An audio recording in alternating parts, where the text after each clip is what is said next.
نوفكني ربي الحمد لله مسلمي الدنيا صوما guyyaa soddomaatiin duubatti afaan fureetiin qophii iidiitti jira. qophii tana kaan masjidatti kaan ammoo istaadiyoomitti kaan ammoo dirreetti baay'eetiin waliin ulfeeffata. Ameerikaa Waashingtan DC keessalletti hawaasii gargaraa hawaasa Oromoo dabalee ka Afrikaa namiiti walumaa galattuu namni Itoophiyaa hedduun walitti dhufee ka Afrikaa keessallee Senegaalii fi nama hedduutti walitti dhufeetiin diida Rock Creek Park jedhan ka Waashingtan DC jiru keessatti ulfeeffate tigistii dhaqee gabaase. Allahu akbar walillahi Ayyaanni Iid al-Fixir ayyaanota hawaasni musliimaa akka addunyaatti kabaju keessaa tokkoo fi guddicha. As magaala guddittii Ameerikaa Waashingtan DC'ttis ijoolleen, maanguddoon, dubartoonni, dargaggoon as Rock Creek Parkitti walitti qabamaniiru. Namoota muraasa dubbiseera dura Sheek Khalid.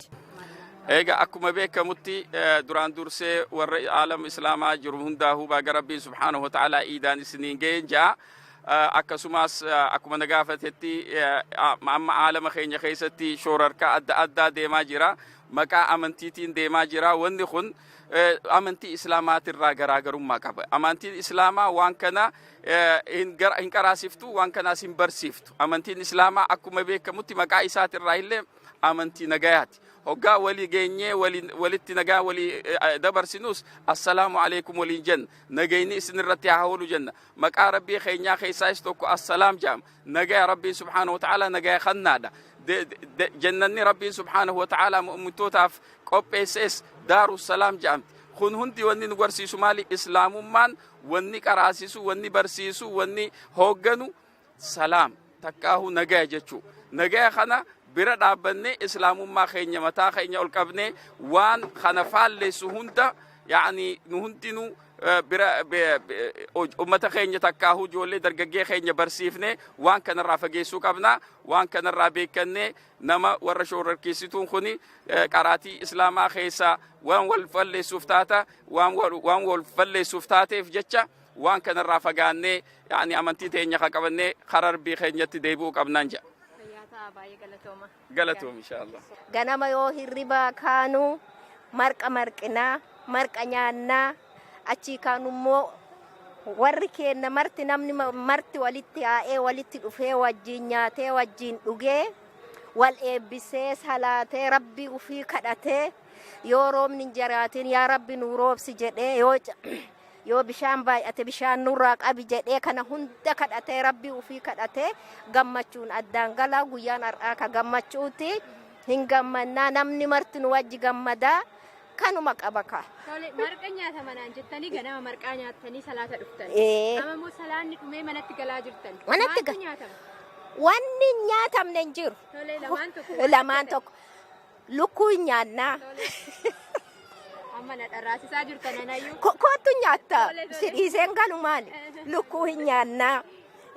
Homa qabnu maali hoolaan hin qalamaa horiin hin qalamaa wanna qabnu hunda namni marti nu bichaa odoon ta'e musliimni marti walitti yaa'eetiniin wal akkuma ollaatiin akkuma malitti kalaa walitti yaa'ee wayita asii galu nyaata asiin jedha haa. Eid Mubarak for everybody. Ayyaanni kun ayyaana gammachuuti, guyyaa gammachuuti. Guyyaan kun guyyaa ummanni islaamaa hundi isaaniitu ka addunyaa gubbaa jiru. Guyyaa jalqaba guyyaa soomatirraa jalqabee guyyaa 30 soomee har'a kunoo kaleessa guyyaa 30 guuttatanii har'a guyyaa iidati guyyaa gammachuuti. Bakka marattuu islaamni martuu har'a yeroo ammaa kanatti hin gammada jechuudha. Haga ammaa kanatti immoo guyyaan inni kun kabajamuun duraan durfamee salaata amma salaataaf qophaa'aa jira jechuudha ummanni. Akka seeratti akkuma bari'een namni waan danda'een akkuma qabeenya isaatiin waa dhandhamuu hin danda'a. Ka barbaade hin nyaata kan barbaanne immoo akkanallee ka'eetumaan dhufuun hin danda'a. Sunumaa dirqama guddaan qabu. Maal sitti fakkaata? Waan rabbi nama ajajarraa waan Allah nu ajajarraa wanni ulfaatu hin jiru jechuudha. Waan rabbi nu ajaje keessaa soomni tokko salaata hajjii deemuudha. Akkasumatti immoo sadaqaa yookiin nama hiyyeessaa waa kennuudha. Dirqama rabbi nu harkaa keessaa soomnillee tokko waan ta'eef guyyaa ramadaanaa kana keessa guyyaan dheeratullee gabaabatullee amma asitti gara sa'a 16 sooma uummanni Ameerikaa jiru guyyaatti. ganama bariisarraa gara sa'a afuritirraa jalqabee yookiin immoo sa'a afurirraa walakkarraa jalqabee haga galgala sa'a 2:08 fi walakkaatti sooma haga kan homaa namatti hin fakkaatu maaliif waan rabbi nurratti ajajee dirqama kenna har'a addunyaa irratti hin soomna bor immoo warra jannataan godha jennee yaanna kanaafuu waan rabbi ajajeessan hojjechuun islaamni martuu kana godhuun dirqama isaati guyyaan dheeratullee waan nama dadhabsiisuu fi waan namatti ulfaatu hin qabu. Jiini kun guyyaa nagayaati. Jiini kun ji'a nagayaati. Keessattuu nama dhiisi namni warra seexaanatu yookiin immoo seexaanillee hidhaa keessa jira ji'a kana keessa ture jechuudha. Guyyaan kun guyyaa nagayaati, guyyaa jaalalaati. Jiini kun ji'a jaalalaati. Ji'a namni martuu nagaan jiraatu. Hatta lubbuu namaa ajjeesuu dhiisati muynuun hin kutamu akkasumatti immoo bineensillee hin ajjeefamu. Guyyaan kun guyyaa rabbiin kadhatan, guyyaa wal gargaaran, guyyaa sadaqaa walii kennan, guyyaa immoo namni qabu haga qabuun waan qaburraa sadaqaa kennu. Kana waan ta'eef ummanni warra kana godhu kun waan islaamni silaa laalu miti kun waan islaama fakkaatu miti. Garuu namni martuu akkuma wal keessa jiru kana garuu ofii yaade fi waan ofii yaade godha malee kun waan islaamatti kun immoo waan rabbiin ajajee miti. Guyyaan kun guyyaa sadaqaati, guyyaa salaatati, guyyaa soomati, guyyaan kun guyyaa wal jaalalaati. Kanaafuyyuu waan akkanaa kun godhu karaa rabbiitillee karaa namaattillee waan hin jaalatamne. Kanaafuyyuu ummanni keenya haga dandeetti ummanni islaamaa haga dandeen jaalalaan dhugaan nama maraan wajjin nagaan buluu barbaachisa. Lubbuu namaa immoo rabbi waan jedhe ana malee namni lubbuu ajjeesu hin jiru jedhe namuufuu heeyyaman kenninee jedha rabbi maaliif lubbuu ofii uume ismatu ajjeesa jechuudha ismatu kaasa jechuudha. Manbeennes arguuf deemna manattis uma baratame kuma aadaa kennaati kabajina. Nyaati addaan hojjetu jira irra maatii keeti. Nyaata caccabsaan hin jira. Biskuutii yookiin afaan hin jira. Samusaan hin jira. Marqi hin jira. Marqa fakkeenyaaf ganama nyaannee baane. Biddeennis hin jira. Ruuziinis hin jira. Kanuma kana bakkaalee. Muhammad Atiyoo ijoollee lama qabdanii waan isin yaa guddisu ijoolleedha wanni godhamu jira biyyatti waan dhaga'ee jira ijoollee waa uffata haaraa faabitamaa fi asitti ijoolleen akkamiin kabaji?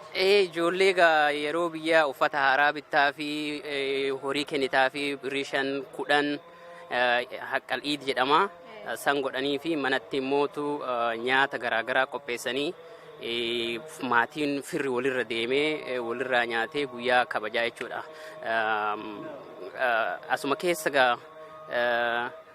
namoota amantii musliimaa hordofan maraafuu baga Iid al-Fixr kanaan isin ga'ee jedhanii keessattuu uummanni Oromoo ka biyya jirtan rakkoo gugurdaa mootummaa kana wajjin keessa jirtan otoo jiruu akkasumatti sooma kanallee soomtanii baaftanii baga ittiin isin ga'e isiniin jedha. Maqaan kiyya Jailoo Bakar Dabbawaa jedhama.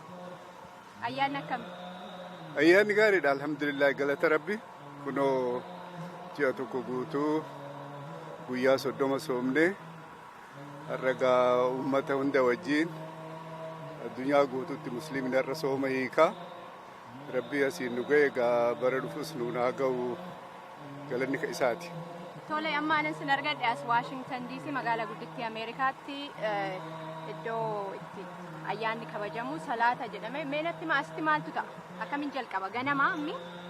Asitti bakki kuni bakka dirree kubbaati namni heddummaatee waan dhufuuf masgiinnis nama kana hunda hin fuudhu irra caalan Oromoota musliimni naannoo Washington DC Virginia Maryland jirru kuni asii walitti dhufnee musliimota biraas ka biyya sanii wajjin ayyaaneffannaa asitti salaannaa warra dalagaa fokkataa kana daragaan kana shororkeessitoota kana maqaa islaamatiin warra daldalanii malee isaa warra amantii kana iyyuu beekan jedhee hin fudhadhu musliimni bakka jiru warra kana hin balaaleffata nummoo keessattuu gaaffii kee deebisuuf uummanni Oromoo amantii adda addaa qabna musliimni jira kiristaanni jira waaqeffannaan jira wal dandeenyee wajjin jiraataa jirra rakkoon kun haga ammaa nutti hin dhufne ammas akka nutti hin dhufne uummanni keenya hoogganoonni amantii keessattuu dargaggoonni waan akkanaatirraa of eeganii wal dandeettiin akkuma wajjin jiraannu uummanni keenya